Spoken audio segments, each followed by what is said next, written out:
La inteligencia artificial ni es tan inteligente, pero sí es muy artificial.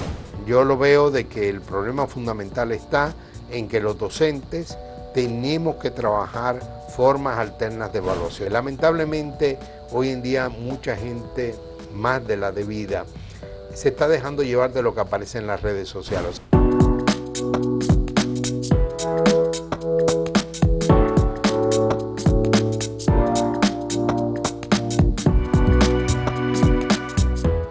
Saludos amigas, amigos, ustedes sintonizan Acento TV y este es su espacio a partir de ahora, que como todos los jueves tiene esta sección Interacción Académica, que está bajo la responsabilidad de la profesora, la doctora Ibe Guzmán, que siempre trae unos invitados muy especiales. Adelante, profesora. Qué bueno verte, Gustavo. Saludos a todos los televidentes. Y hoy tenemos al doctor David Álvarez Martín, que viene de doctorado de la Universidad Complutense de Madrid, un académico de larga data en la Pontificia Universidad Católica Madre y Maestra. Pero hoy no viene ni como articulista de periódico, ni como vicerrector de la Pucamaima, me viene como un maestro a hablarnos de este gran reto que tenemos los maestros del mundo, inteligencia artificial y sus implicaciones éticas, pedagógicas y las implicaciones que tiene en la vida cotidiana.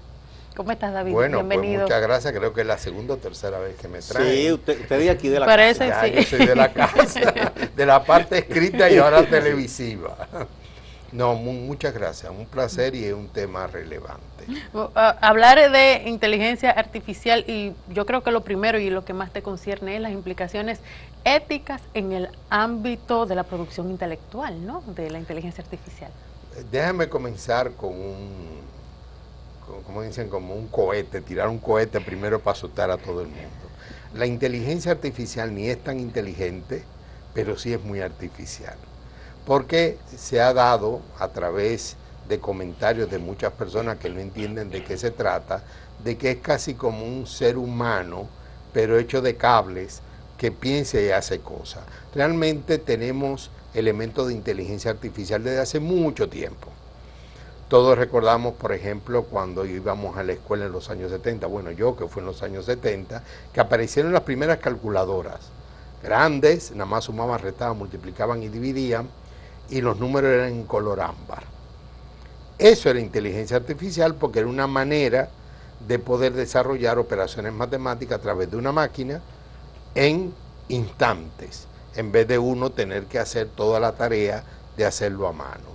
Pero también recuerdo, también al final de los años 70, que aquí comenzaron a llegar, como si fueran calculadoras, herramientas para jugar ajedrez. No sé si alguno de ustedes lo vio de joven, en la cual tú te enfrentabas a una especie de calculadora. Había alguien que tú hacías un movimiento, lo colocaba y la máquina te decía, yo hago este movimiento, y así se jugaba. Incluso algunas de ellas casi parecían imbatibles, especialmente recuerdo el nivel 6. Todo el mundo pedía, comencemos con el nivel 1, que era el más suave. Ya en el nivel 6 era imbatible la máquina, parecía. Entonces, hay muchos elementos de inteligencia artificial permanentemente. Recordemos, por ejemplo, las elecciones en Inglaterra, cuando se quiso decidir sobre separarse de la Unión Europea, que se demostró que hubo el famoso Brexit, hubo mucha tecnología detrás tratando de influir sobre la opinión pública inglesa, que al final tomó una decisión en contra de sus propios intereses, cosa de la que se han arrepentido muchas veces. Ahora, al plano actual, la inteligencia, lo que llaman inteligencia artificial y las herramientas que se utilizan, no es más que procesos algorítmicos muy bien elaborados que logran hacer procesos de manejo de números, de texto, de una manera súper rápida. Por ejemplo, cualquiera de nosotros que le den unos 10 o 15 años puede revisar 100 libros y 1000 artículos y hacer un texto sobre esa base. Estas máquinas te lo hacen en segundos. Bueno, vi un caso de... Fue la televisión alemana que hace muy buenos documentales, pero se referían a un hospital de gran avance en Tokio, Japón. Ajá. Y el médico decía, mira lo bueno de la inteligencia artificial, Sí. que por ejemplo para diagnosticar tipos de cáncer, decía, mira, tendría que revisar para decantar cosas. ¿Qué es eso? Una montaña de documentos como la montaña Fuji famosa. Sí. Sin embargo, dice, con esta tecnología, en cuestión de 20 o 15 minutos, ya yo he decantado lo que no es la enfermedad. Y puedo ir firme a un diagnóstico. Ahí el inteligente es el doctor, no la máquina. Lo que él está haciendo inteligentemente es utilizar una máquina que le ahorre trabajos. ¿Cómo nos ahorró trabajo? Y nos ahorran trabajo las calculadoras. Es decir, una serie de operaciones o una serie de consultas de texto y comparaciones de texto, estas herramientas te lo hacen en segundos. Yo ahí no le veo ningún problema. Ahora, en el el problema que podría haber es el mal uso de ellas. Por ejemplo, cuando se intenta manipular a través de medios de comunicación, cuando se intenta manipular a la gente confundiéndola con datos inventados, eso es otra cosa. En la educación, que es la pregunta que me hace Ivette, colegas los dos de la misma universidad, en la educación, esto de la inteligencia artificial nos hace tener que revisar nuestros métodos evaluativos. Digamos que nosotros tenemos de años para acá, hemos seguido una tradición pedagógica que está cada vez más aislando la memorización y el trabajo en directo, en un salón, sobre la base de preguntas, el famoso examen que todos nos hemos sometido alguna vez en la vida, y tú tienes tu cerebro para sacar de ahí las preguntas que te hacen. Te han dicho de dónde viene la información y te hacen las preguntas.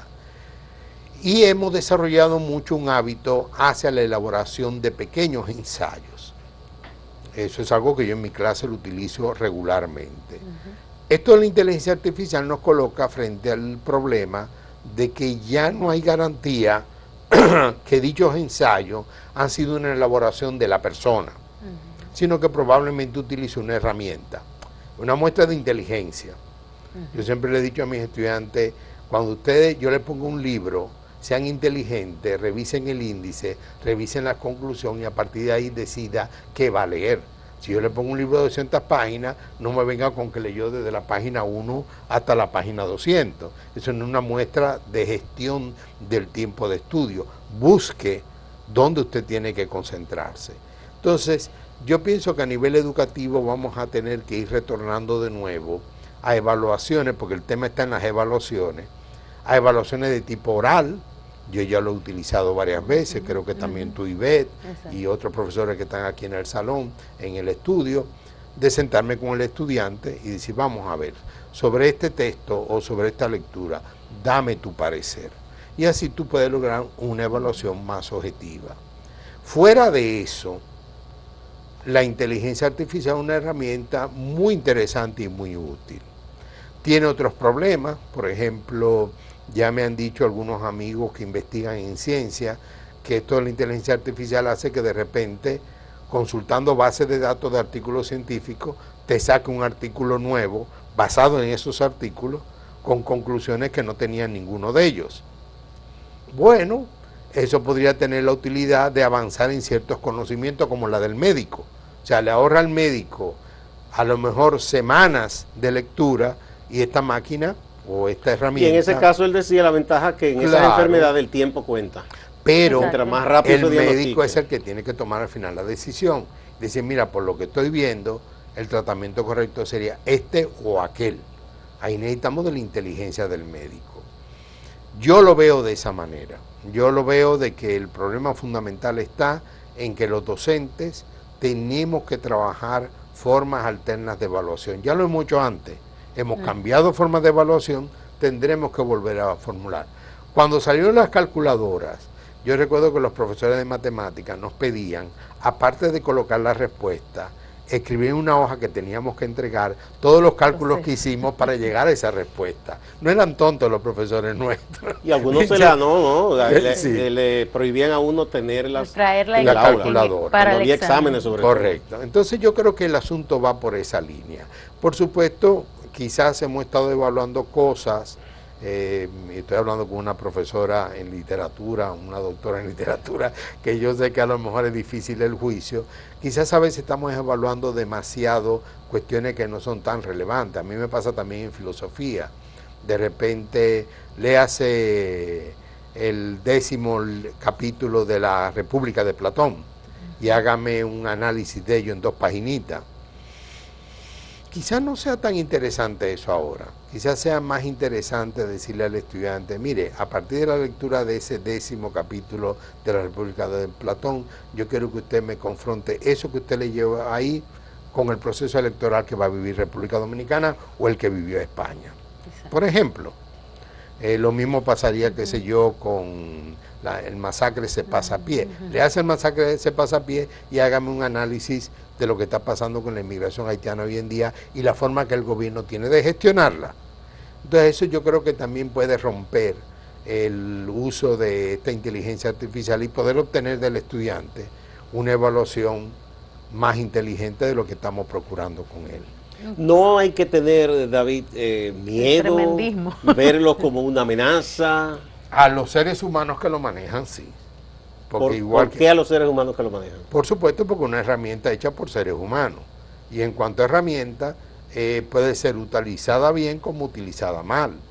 Por ejemplo, te mencionaba el caso de Inglaterra con el Brexit, pero podría utilizarse en cualquier escenario donde reúnen data para, por ejemplo, cómo desacreditar un candidato o cómo favorecer a otro o cómo atacar, por ejemplo, los famosos discursos de odio contra las mujeres por problemas de raza, preferencia sexual.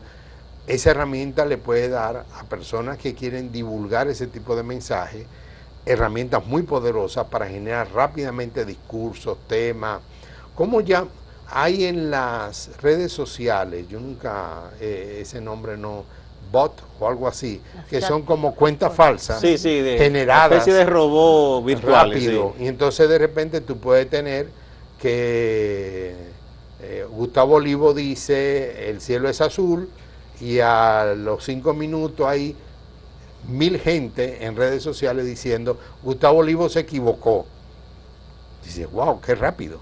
¿Y quiénes son los que lo están diciendo? Y tú comienzas a buscar y te das cuenta que son... Se da sobre todo en Twitter. En Twitter. Y en las encuestas también, sobre todo en las encuestas virtuales. Sí, no, esos sondeos, eso se sabe que no es científico.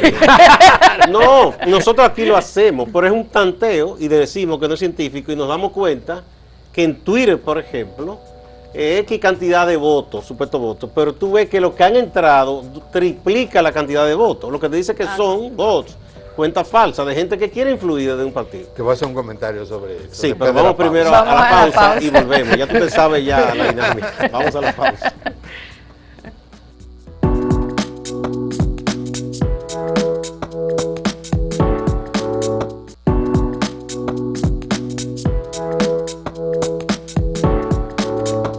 Continuamos con interacción académica con la doctora Ibe Guzmán y sus invitados, que hoy tiene a David, un hombre de esta casa. Gracias. Hablábamos en el segmento anterior de cómo usar la inteligencia artificial para beneficio nuestro, ¿no? Y vimos cómo puede ser utilizada tanto para hacer el bien como para hacer el mal.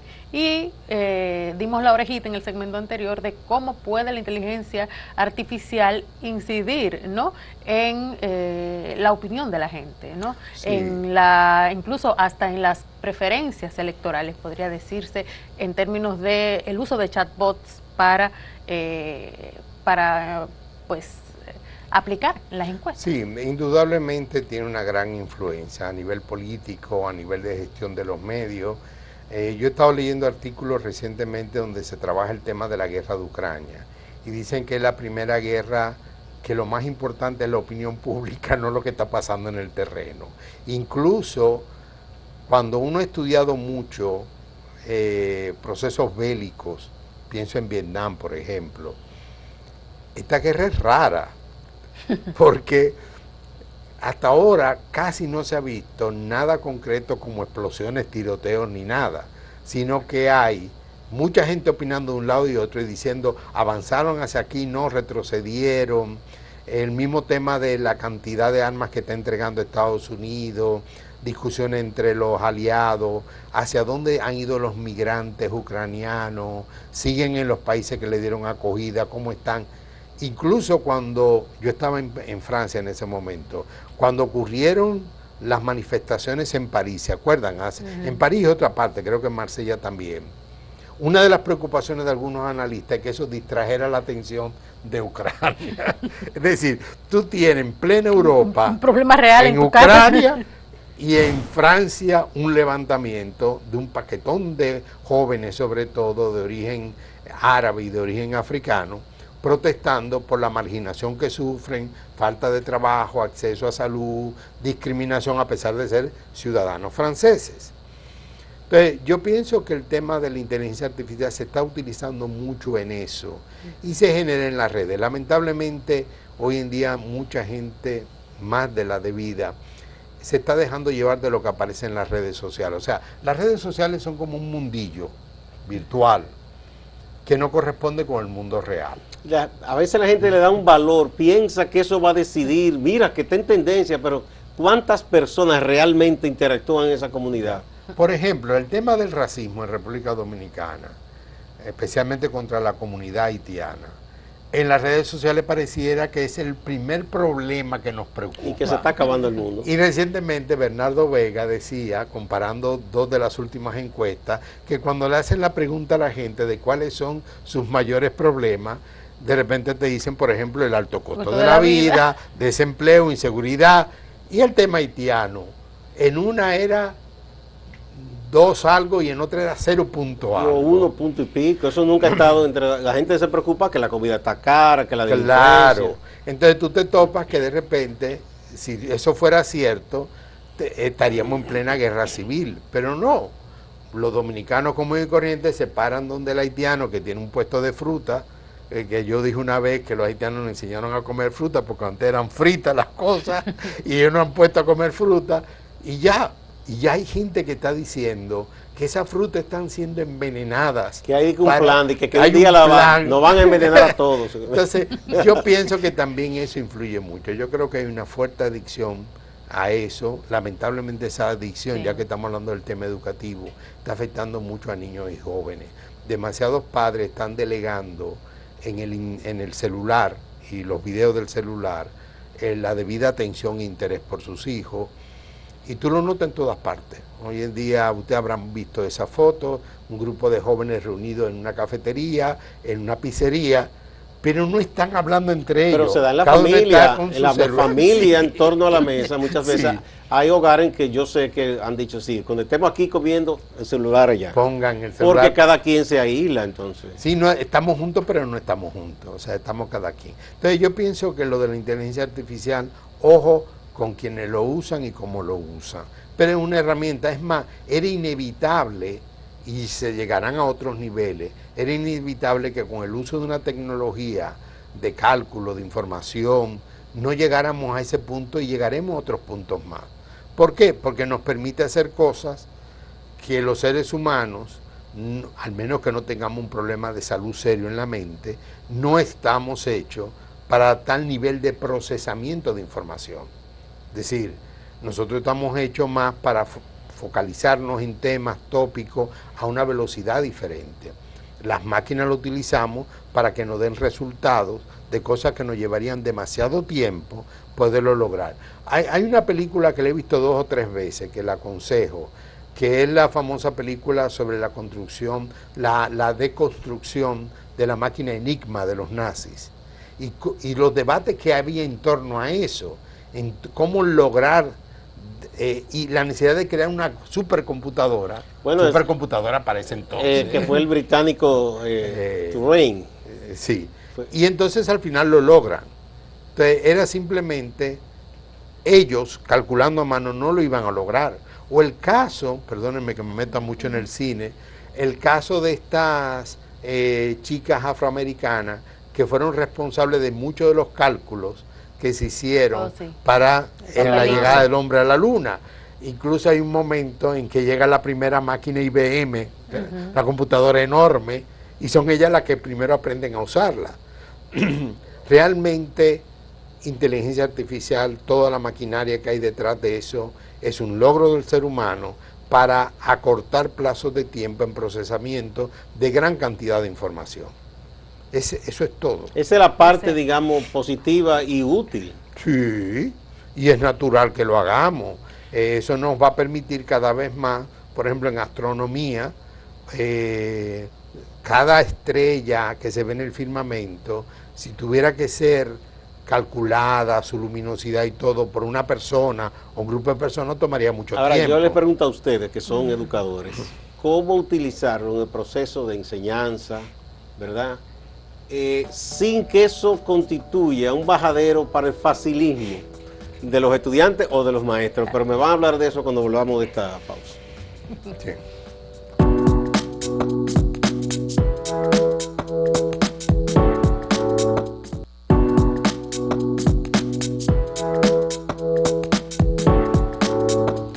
Continuamos con interacción académica con la doctora Ibe Guzmán y hoy tenemos a David Álvarez también de invitado. Les preguntaba a ambos maestros en el proceso de enseñanza-aprendizaje cómo usarla para bien, la inteligencia artificial, pero evitar que se convierta en un facilismo más en esta época de copy-paste y tantas cosas, ¿no? Yo creo que primero hay que romper primero con la doble moral. Tenemos una doble moral con la inteligencia artificial. Supuestamente cuando tú la vas a usar en clase, nadie sabe usarla. Yo no sé, nadie sabe, tú no. Dicen así. Sí. Ay, no, profe. Entonces, cuando tú le implicas el uso de la inteligencia artificial en alguna consigna a los fines de utilizar la herramienta como herramienta y no como sustituto del razonamiento, entonces ahí viene como una especie de medio resistencia y aclaración con los muchachos, ¿no? Ellos vienen primero, pero yo no lo uso, pero yo no lo he usado, si usted está haciendo esto para que nosotros, aquí no ha pasado nunca, no, un ejercicio, me gustaría, es un ejercicio, de hecho recientemente hice una investigación con un grupo, le pedí que escribieran un ensayo, ellos, que escribieran uno con ChatGPT, que lo compararan y que dieran las conclusiones.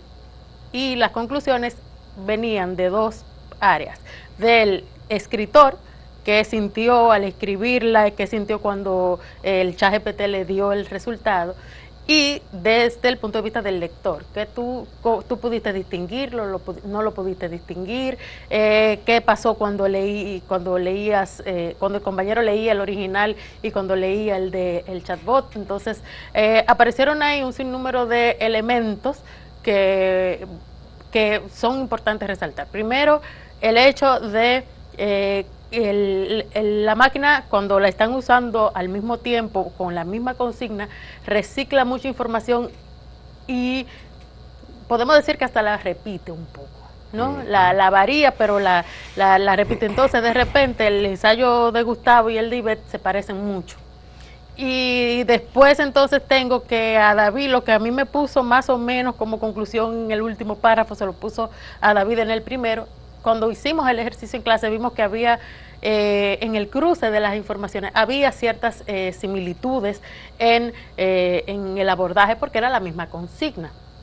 Entonces, ahí, yo no sé si ellos aprendieron ahora a engañarnos mejor, si cambiar la consigna, pues le beneficia a ellos para que el texto no tenga tanta similitud, pero la reflexión fue precisamente que en términos de la apelación a los sentimientos le gustaba más, pero que era más perfecto el del chat, ¿no? Del chat era más estructurado, entonces se sentían, cuando hacía el chat, sentía como que los párrafos iban en una misma secuencia, el uso siempre de oraciones de un tipo, y esa fue la experiencia. Lo que yo sí creo que tenemos que hacer es usarla en clase y usarla como una herramienta, pero usarla de manera transparente. Sí. Incluso si uno hace una diapositiva como maestro usando inteligencia artificial, dígaselo a los muchachos, porque ya no estamos, no seamos deshonestos nosotros tampoco, ¿no? Sí. Entonces yo lo que creo es que le digo, mire, cuando yo lo puse en el ChatGPT me salió esto. Entonces ahora yo decidí buscarlo de esta manera. Sí. Y así un poquito más de transparencia. David, lo que acaba de decir Ibe es muy valioso. Una demostración, sus estudiantes son muy inteligentes. Así que dijeron, es un gancho de la profesora. ¿Ustedes conocen qué es? No, profesora. Yo nunca he andado por esos lados. Yo casi ni lo sé usar. ¿Cómo es ¿Qué eso se hace, profe? ¿Qué le pongo? Por ejemplo, una experiencia que hemos tenido Ivette y yo y todos los que estamos en procesos de, sobre todo de maestrías, doctorados y tesis, es la aplicación de mecanismos de antiplagio. Y hoy en día, y es fruto de la inteligencia artificial, tú me entregas una tesis y la someto a un software de antiplagio y te puede decir no solamente el grado de copia, sino en dónde está. Eso ha provocado discusiones en su momento. Cuando yo tenía cierta capacidad ejecutiva en la Pucamaima, yo aconsejaba que en lugar de utilizarlo como una especie de te espero en la bajadita, Exacto. ¿sí? Deja que tú me entregues, que rompamos ese juego de poder y le entreguemos a los estudiantes el antiplagio, es decir, usted mismo chequéese, pase por ese tamiz y vaya mejorando el texto hasta que le dé un nivel muy bajo. ¿Por qué? Porque indudablemente hay cosas que se repiten en prácticamente todo texto. Una construcción, tú que sabes más que yo de esto, una construcción diga, por eso mismo debemos tomar en cuenta, eso, por eso mismo debemos tomar, debe estar en millones de textos. En millones y millones de textos, porque es una fórmula común. O, por ejemplo, las tesis. En conclusión. Exacto, ya, esos marcadores te aparecen. Entonces te aparecen, entonces tú dices, bueno, eso no es motivo de plagio. O sea, usted está utilizando algo que es muy común. Una incluso fórmula lingüística. Cuando uno estudia en Estados Unidos el inglés, una de las cosas que te enseñan para entrar a la universidad es todos los vínculos lógicos y está estandarizado. Entonces tienes que colocar uno de esos para seguir hacia una conclusión. Entonces, en ese sentido, yo creo que tal como Ivette lo hizo, hay que hacer que eso se utilice a la franca, pero no permitir que las evaluaciones del aprendizaje descansen en algo que pueda ser utilizado de esa manera. Si no, la reflexión. Entonces tenemos que ser creativos, lo hemos hecho otras veces. Quizás haya que regresar a la evaluación oral. Yo soy un fanático de eso. A los estudiantes les encanta poder, vamos a sentarnos 15 minutos. ¿Es más trabajoso? Sí, es más trabajoso. No sé si ustedes han visto que en varios países, que se tienen como ejemplo incluso de países con una educación de alta calidad, están volviendo al libro físico y a la escritura en papel. Sí. Pero incluso una vez yo hice una encuesta con mis estudiantes que eran muy jóvenes y en un 70% le gustaba más el libro físico para leer académicamente, porque decía que se concentraban más, que era el subrayado y demás era mucho más estratégico para estudiar. Le gustaba más que la... Bueno, hemos terminado por hoy. Muchas gracias. No, gracias a ti. David, qué bueno, con ustedes se aprende muchísimo siempre. Yo sé que los amigos televidentes también lo han disfrutado. Gracias y nos vemos la próxima semana.